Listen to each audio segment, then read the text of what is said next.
Premature பேபியை எப்படி care பண்ணுறது அப்படிங்கிறது இந்த வீடியோவில் பார்க்கலாம். Hello everyone, I'm Renuka, audiologist and speech language pathologist.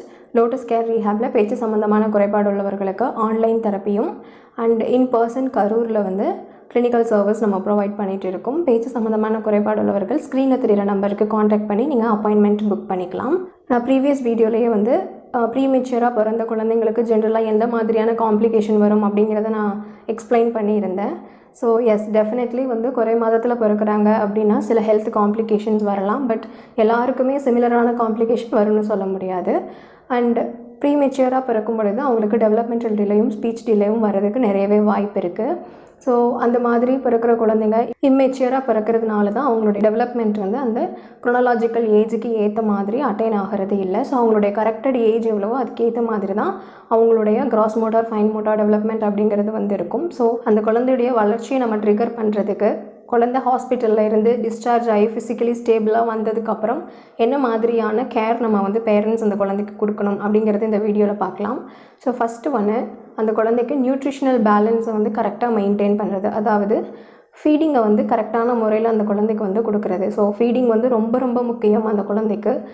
Because ஏன்னா ப்ரீமெச்சூராக இருக்கிறவங்களுக்கு பிரெஸ்ட் ஃபீடிங் பண்ணுறது ரொம்ப ரொம்ப பெஸ்ட். பட் அந்த குழந்தைக்கு ஓரல் மஸ்குலேச்சரில் ப்ராப்ளம் இருக்கிறது அப்படிங்கிறதுனால இதர் ஓரல் ஃபீடிங் அவங்களுக்கு கஷ்டமாக இருக்கலாம், இல்லை பிரெஸ்ட் ஃபீடிங்கில் லேச்சிங் பண்ணுறதுல கஷ்டமாக இருக்கலாம். ஸோ ஆல்டர்னேட் மெத்தடை நீங்கள் சூஸ் பண்ணி ஃபீடிங் நீங்கள் கொடுத்துட்ருக்கீங்க அப்படின்னா வெல் குட். நீங்கள் அதில் அந்த ஃபீடிங் ஃப்ரீக்வெண்ட்டாக இருக்கிற மாதிரி பார்த்துக்கணும். அதாவது ஒரு நாளைக்கு 8 to 10 ஃபீடிங் ஆச்சும் அந்த குழந்தைக்கு கிடைக்கணும் வித் இன்டர்வலோட. அந்த இன்டர்வல் மோர் தென் 4 ஹவர்ஸ்க்கு எக்ஸிட் ஆகக்கூடாது. ஸோ கரெக்டாக அடிக்கடி நீங்கள் ஃபீடிங்கை கொடுக்குற மாதிரி இருக்கணும். ஓரளவுக்கு ஃபிசிக்கலி அவங்களுடைய ஹெல்த் ஸ்டேபிள் ஆகிட்டு வருது அப்படிங்கிறப்ப இப்போ நீங்கள் ஒரு வேளை என்ஜி டியூப் வழியாக தான் உங்களுக்கு ஃபீடிங் போயிட்டு இருக்குது அப்படின்னா, ஸோ நீங்கள் கொஞ்சம் கொஞ்சமாக ஏன்னா இப்போ லைஃப் லாங் அவங்க அந்த பேட்டர்ன்லேயே ஃபீடிங் எடுத்துக்க முடியாது இல்லைங்களா. ஸோ நார்மலாக ஓரல் ஃபீடிங்க்கு அந்த குழந்தைய எடுத்துகிட்டு வரணும். அதுக்கு என்ஜி டியூப்லேருந்து ஓரல் ஃபீடிங்க்கு எடுத்துகிட்டு வரதுக்கு அந்த குழந்தைக்கு தெரப்பிஸ்ட்டோட சப்போர்ட் தேவை. ஸோ நீங்கள் ஃபீடிங் தெரப்பி கொடுத்து ட்ரைனிங் கொடுக்கும்பொழுது அந்த குழந்தையில நார்மலாக ஓரல் ஃபீடிங் எடுத்துக்க முடியும், ஓரல் மஸ்குலேச்சரை ஸ்ட்ரென்தன் பண்ண முடியும். செகண்ட் அந்த குழந்தைய ரொம்ப நேரம் தூங்குறதுக்கு ஹெல்ப் பண்ணணும். ஸோ பேசிக்காகவே குழந்தையுடைய வளர்ச்சியில் தூக்கம் ரொம்ப ரொம்ப ஒரு அவசியம். அதுலேயும் ப்ரீமெச்சூர் குழந்தைக்கு தூக்கம் ரொம்ப அவசியம். ஏன்னா அவங்களுடைய பிரெயின் ஃபிசிக்கல் க்ரோத் அண்ட் ஸ்டெபிலிட்டிக்கு தூக்கம் அவ்வளோ இம்பார்ட்டண்ட். பிகாஸ் ஏன்னா ஒரு குழந்தை எவ்வளோக்கு எவ்வளோ அதிகமாக தூங்குறாங்களோ அவங்களுடைய ஓவரால் டெவலப்மெண்ட் நல்லா க்ரோ ஆகும். ஸோ அந்த குழந்தை நல்லா தூங்குறதுக்கு ரூம் என்விரான்மெண்ட் ஆப்டிமல் டெம்பரேச்சரில் வச்சுக்க ட்ரை பண்ணணும். ஸோ ரொம்ப நாய்ஸியாக இல்லாமல் லைட் ரொம்ப டிம்மாக வச்சுட்டு அந்த குழந்தைய ஸ்வாடில் பண்ணுறது மூலயமா அந்த குழந்தைக்கு ஒரு ப்ராப்பரான ஸ்லீப் பேட்டர்ன் கிடைக்கும். அது இல்லாமல் வெரி வெரி இம்பார்ட்டன்ட், அந்த குழந்தை தூங்கும் பொழுது குப்புற படுக்கிறதோ இல்லை சைடாக படுக்க வைக்கிறத நீங்கள் செய்யக்கூடாது. பிகாஸ் அவங்களுக்கு ப்ரீத் சப்போர்ட் ரெஸ்பிரேட்டரி ப்ராப்ளம் இருக்கிறதுனால மூச்சு திணறல் வரதுக்கு நிறைய வாய்ப்பு இருக்குது. ஏன்னா நம்ம அந்த நேரத்தில் கவனிக்காமல் கூட விட்டுறலாம். ஸோ எப்போவுமே ப்ரீமெச்சூர் குழந்தைய நீங்கள் தூங்க வைக்கிறீங்க அப்படின்னா அவங்க ஃபேஸ் ரூபை பார்த்த மாதிரி தான் இருக்கணும். அந்த குழந்தைக்கு குப்புற படுக்கிறதோ இல்லை ரொம்ப மூமெண்ட் இல்லாமல் இருக்காங்களா அப்படிங்கிறத நீங்கள் அடிக்கடி கவனிச்சுக்கணும். எப்போவுமே குப்புற படுக்க வைக்கிறத தவிர்த்துருங்க. பிகாஸ் இது ரொம்ப இம்பார்ட்டண்ட்.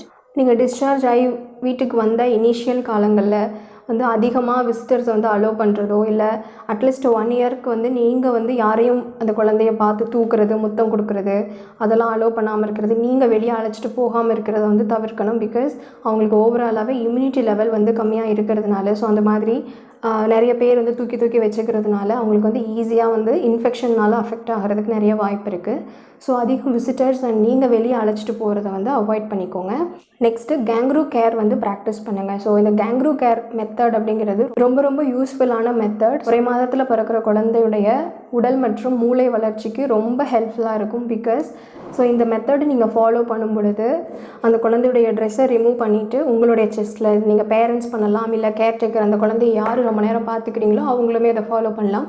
ஸோ அந்த குழந்தைய செஸ்ட்டில் இப்படி படுக்க வச்சுட்டு ரொம்ப நேரம் அந்த குழந்தை ஃபியூ மினிட்ஸ் எவ்வளோ மினிட்ஸ் கம்ஃபர்டபுளாக ஃபீல் பண்ணுறாங்களோ அவ்வளோ டியூரேஷனில் நீங்கள் அப்படியே ஹோல்டு பண்ணிக்கலாம். இந்த மாதிரி செஸ்ட்டில் வச்சு ஹோல்டு பண்ணிக்கிறது. ஸோ இந்த மெத்தடுக்கு பேர் கேங்க்ரூ மெத்தடுன்னு சொல்லுவாங்க. ஸோ இந்த மாதிரி பண்ணும் பொழுது பேரண்ட்டோ இல்லை கேர் கிவர்ஸ்க்கான பாண்டிங் இம்ப்ரூவ் ஆகும். நேச்சுரலாகவே அந்த குழந்தைக்கு பிரெஸ்ட் ஃபீடிங் எடுத்துக்கிறதுக்கான ஸ்வாலோ ரிஃப்ளெக்ஸ் ட்ரிகர் ஆகிறதுக்கு வாய்ப்பு இருக்குது. அண்ட் அந்த குழந்தையுடைய பாடி டெம்பரேச்சர் ஆப்டிமலாக மேனேஜ் ஆகும். தூக்கம் ரெகுலேஷன் கிடைக்கும். அந்த ஓவரால் அந்த குழந்தையுடைய டெவலப்மெண்ட்ஸும் சரி, ஹார்ட் அண்ட் ப்ரீத் ஸ்டெபிலிட்டியுமே வந்து இம்ப்ரூவ் ஆகும். குழந்தையுடைய நல்ல இம்ப்ரூவ்மெண்ட்டுக்கு நீங்கள் கேங்க்ரூ ப்ராக்டிஸ் வந்து பண்ணுறீங்க. இந்த கேங்க்ரூ மெத்தடில் வந்து நீங்கள் எப்போ வேணாலும் பண்ணலாம், எந்த டைமில் வேணாலும் பண்ணலாம். அந்த குழந்தை கம்ஃபர்டபுளாக இருக்கிற டியூரேஷன் வரைக்குமே நீங்கள் வந்து ப்ராக்டிஸ் வந்து கொடுக்கலாம். ஸோ இந்த மாதிரி பண்ணும்பொழுது ஓவராலாக அந்த குழந்தையுடைய டெவலப்மெண்ட் இம்ப்ரூவ் ஆகும். ஸோ இந்த 4 மெத்தடை நீங்கள் கட்டாயம் ஃபாலோ பண்ணுங்கள். ஸோ இந்த மாதிரி ரெகுலராக நீங்கள் ஃபாலோ பண்ண வந்து பார்த்திங்கன்னா அந்த குழந்தையுடைய வளர்ச்சியிலையும் ஹெல்த் கண்டிஷன்லேயுமே நல்ல சேஞ்ச் இருக்கும். ஸோ இது எல்லாமே ஒன்ஸ் குழந்தை ஃபிசிக்கல் கண்டிஷன் நார்மலாக இருக்குது, நீங்கள் இதுக்கு மேலே வீட்டுக்கு போய் கேர் பண்ணிக்கலாம் அப்படின்னு நீங்கள் இருக்கிற சமயத்தில் தான் இதெல்லாமே வீட்டில் வந்து தான் நீங்கள் ஃபாலோ பண்ணணும். ஸோ டெஃபினட்டாக ஹாஸ்பிட்டலில் இருக்கும் பொழுது இதுக்கு வாய்ப்பு இருக்காது. ஸோ இதை நீங்கள் ரெகுலராக ஃபாலோ பண்ணிவிட்டு கரெக்டான கேர் நீங்கள் கொடுக்கும் பொழுதும் அண்ட் அந்த குழந்தைக்கு கரெக்டட் ஏஜ் எவ்வளோ இருக்குதுன்னு தெரிஞ்சு அதுக்கு ஏற்ற மாதிரி அந்த குழந்தைய நீங்கள் ஹேண்டில் பண்ணும் பொழுது ப்ரீமெச்சூராக இருக்கிற குழந்தைய நார்மலாக அவங்களுடைய டெவலப்மெண்ட்டை வந்து நம்ம இம்ப்ரூவ் பண்ண முடியும். ஐ ஹோப் இந்த இன்ஃபர்மேஷன் யூஸ்ஃபுல்லாக இருந்திருக்கும். ப்ரீமெச்சூர் ரிலேட்டடாக இன்னும் ஏதாவது உங்களுக்கு டவுட் இருக்குது, வேறு ஏதாவது இன்ஃபர்மேஷன் வந்து தெரிஞ்சுக்கணும் அப்படின்னா நீங்கள் கமெண்ட்ஸில் பதிவு பண்ணுங்கள்.